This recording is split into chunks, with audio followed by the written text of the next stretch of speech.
Pewaukee-Sullivan has issued a severe thunderstorm warning for northwestern Waukesha County in southeastern Wisconsin, southwestern Washington County in southeastern Wisconsin, northeastern Jefferson County in southeastern Wisconsin, southeastern Dodge County in southeastern Wisconsin, until 8:45 p.m.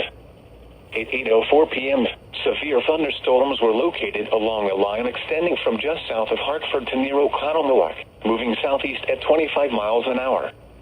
Hazard, 60 miles an hour wind gusts and quarter-size hail. Source, radar indicated.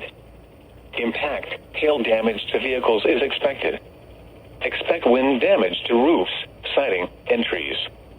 Locations impacted include Waukesha, Pewaukee, Sussex, Heartland, Delafield, Wales, Okauchee Lake, Germantown, Oconomowoc, Lisbon, Merton, Dousman, Lac La Belle, Axonia, Ashipun, Nashotah, Waterville, Oconomowoc Lake, Chenequa, and Mapleton.